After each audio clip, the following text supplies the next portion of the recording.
Solução de DO no MATLAB, parte 2. Maiores detalhes vocês vão encontrar no site Mudanças Abruptas, www.mudançasabruptas.com.br. Quem assistiu a parte 1 viu que na verdade o que a gente precisa entender antes de usar o MATLAB é de matemática. O MATLAB, você entrando certinho com as funções, ele consegue resolver. O grande problema é você entender da matemática para você poder entrar com os parâmetros corretos, né? Então, no caso dessa parte 2, eu vou, como eu terminei a parte 1 falando, eu vou mostrar então como que fica para você inserir equações diferenciais de ordem 2 no MATLAB, né? Então vamos supor, você quer resolver uma equação diferencial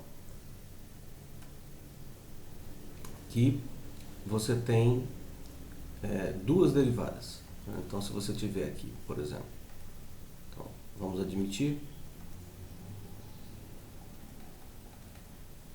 a equação diferencial ordinária de segunda ordem. Equação diferencial de segunda ordem significa dizer que você tem então agora derivada segunda, né, mais ou menos uma outra coisa igual, vamos colocar o caso homogêneo, que é o caso zero. Então vamos colocar o caso, por exemplo, onde aqui é mais x, tá? Então eu tenho aqui equação diferencial ordinária, x dois pontos mais x igual a zero, e eu quero resolver saber qual é o valor de x de t, que substituindo nessas variáveis me dá zero. Que tipo de solução será que é esperada? Então, a saída para você resolver esse tipo de equação é você, por exemplo, a gente admite como hipótese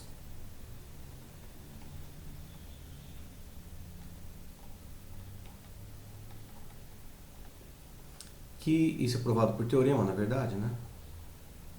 Teorema matemático, que as soluções vão ser do tipo x de t, alguma coisa elevado a lambda t. Lambda, alto valor do sistema. Tá? Então, admitindo essa hipótese, a gente basicamente é substituir, né, dentro da equação diferencial. Então, se eu substituir o x de t igual a e elevado a menos lambda t aqui dentro, se derivando as duas vezes, você vai ter então lambda quadrado elevado a lambda t mais e elevado a lambda t igual a zero. Coloco o lambda t em evidência, e elevado a lambda t em evidência, então e elevado a lambda t em evidência vai me dar exatamente lambda quadrado mais 1 igual a zero. Para esse termo dar zero, esse elevado a lambda t é sempre diferente de zero, não é um número que vai dar zero nunca. Então significa que o termo lambda quadrado mais 1 deve ser nulo. Mas quando a gente passa para o lado de lá, a gente tem que lambda vai ser igual a mais ou menos raiz quadrada de menos 1. Para sistemas no mundo real, quer dizer, isso não teria solução. Mas no mundo imaginário, a gente tem um número imaginário, né? Então a gente substitui menos 1 pelo número imaginário i quadrado. Então, na verdade, o lambda, a gente acaba descobrindo o lambda como sendo mais ou menos i. Ou seja, os altos valores desse sistema serão mais ou menos i. Bom, tudo bem. A gente vai pegar então isso daqui, substituir na minha solução. Então eu vou ter que a solução vai ser a parte com mais i e a parte com menos i. Então a solução completa, né?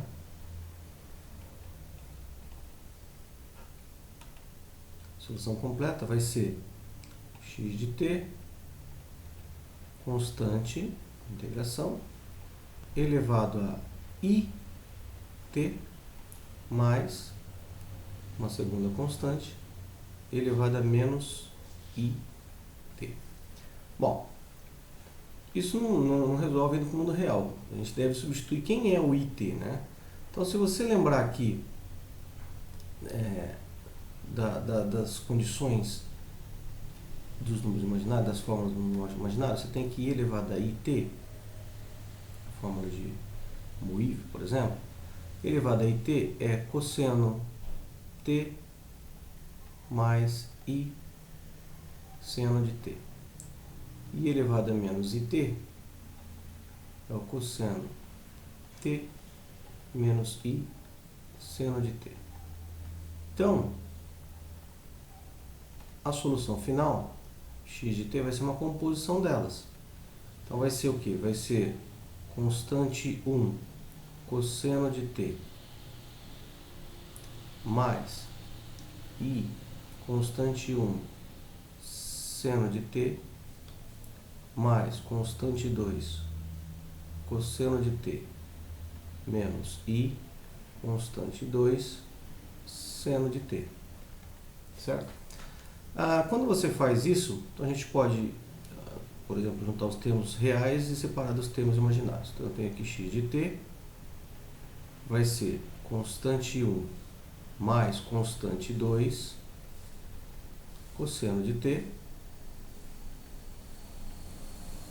Do lado de lá, você vai ter então mais, então vamos colocar, por exemplo, I constante 1 menos constante 2 seno de t. Ora, a primeira regra que você tem que lembrar é que constante, como a gente vai ter aqui constante, seja com soma ou seja com subtração, ela vai continuar sendo constante. Então a gente pode chamar isso aqui de um C duplo aqui, C1 por exemplo, e a mesma coisa aqui, ou seja, continua sendo uma constante. Por teorema de solução de equação diferencial, essa parte aqui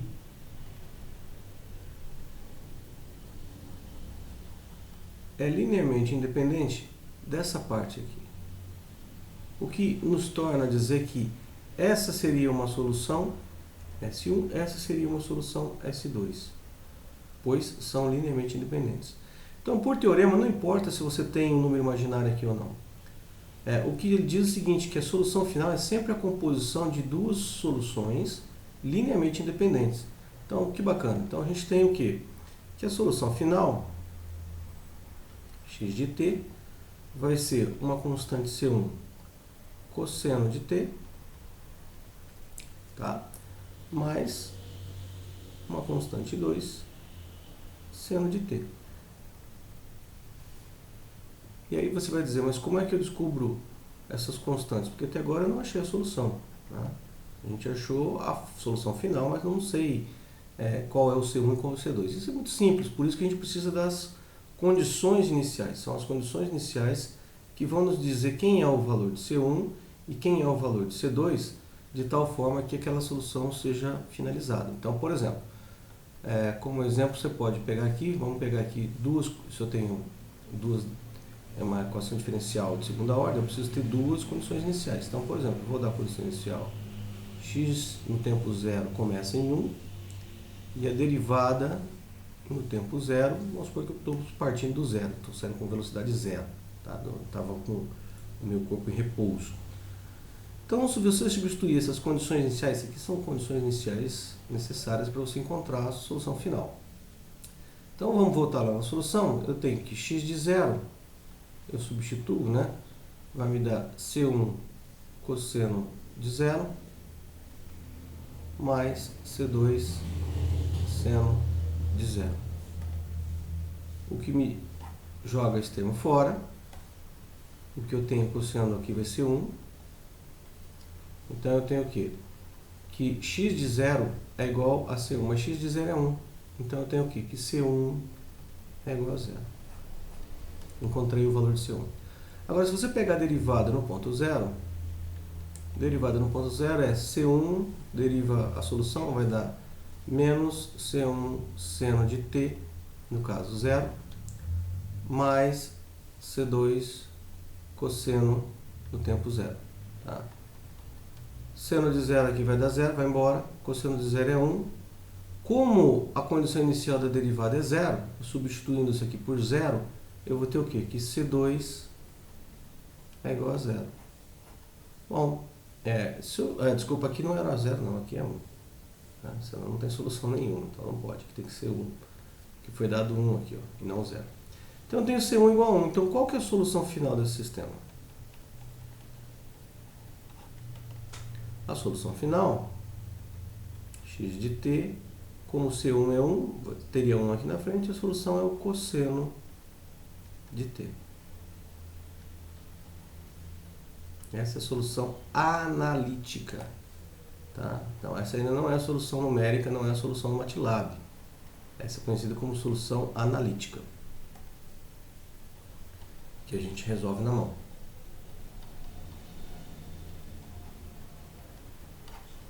Vamos ver como fica então a parte numérica.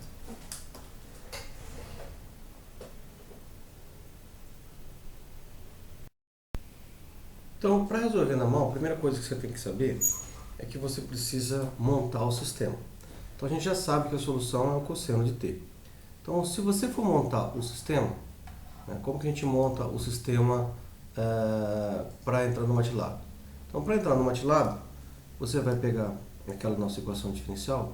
Então, era x ponto mais x igual a zero. Isso não dá para resolver com o odd 45. Tá? Você tem que montar na forma vetorial e na forma matricial. Então, o que você deve fazer primeiro é a mudança de variável.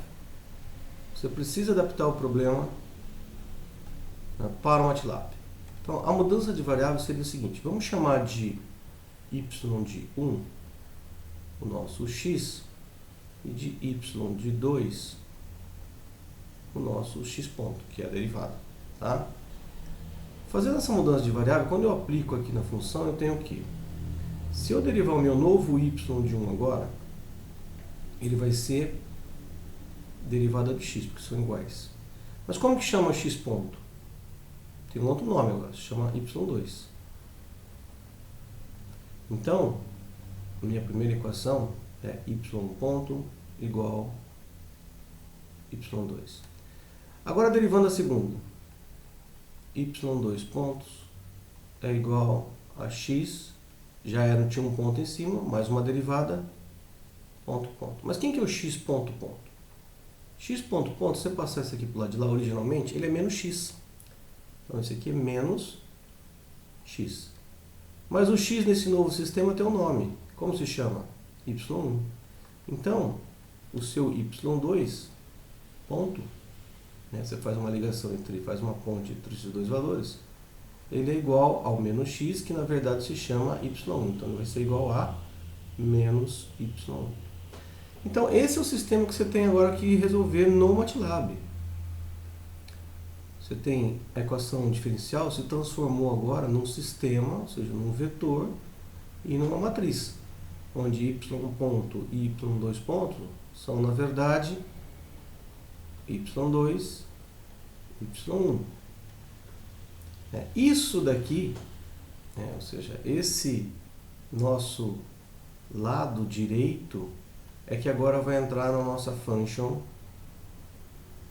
do MATLAB, né, que no programa 1 eu chamei de FDO. Então, esse é o lado direito que deve ser programado no MATLAB. Ao colocar isso no lado direito, você está resolvendo a equação diferencial numericamente. Tá? Então, vamos recuperar aqui o programa da parte 1. Né? De novo, quem não assistiu a parte 1, eu fiz pausadamente esse programa lá. A diferença agora é que o nosso x0 aqui, ó, que na parte 1 era só um número, agora se transformou num vetor. Porque eu tenho duas equações de entrada, duas equações iniciais, duas equações que precisam de duas condições iniciais.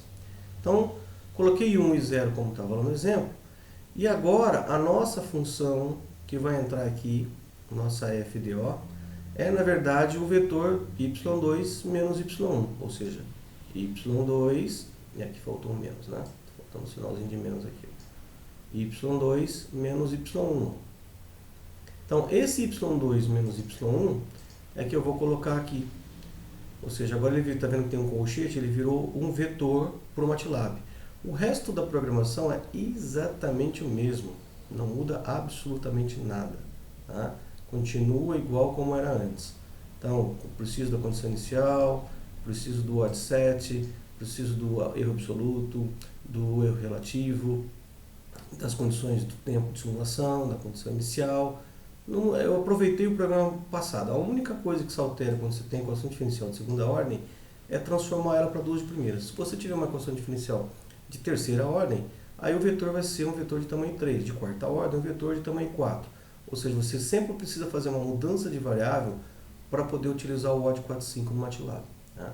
Então, se eu rodar aqui, a gente tem aqui, né, as condições. Ó, o azul, a linha azul é o x e a linha verde é a velocidade, é o x ponto. X ponto igual a 0 está aqui, x de 0 igual a 1 está aqui. Tá? É interessante quando você faz isso, vamos fazer só com um pouquinho de... Ao invés de tempo final igual a 5, eu vou colocar tempo final, por exemplo, igual a 8. Tá? É interessante que a solução você está vendo que é exatamente 1 no cosseno, que é o que a gente tinha encontrado analiticamente. Mas se você não quiser enxergar isso, fazer esse gráfico do jeito que está aqui, você pode fazer o gráfico, por exemplo, de y1 contra y2. Por quê? Esse seria o plano de fase, é onde você vê se o sistema é estável ou não. Então, se você colocar aqui todas as linhas da primeira variável e fazer o gráfico com todas as linhas da segunda variável, né, você rodar o programa, olha lá, você tem um ciclo de estabilidade.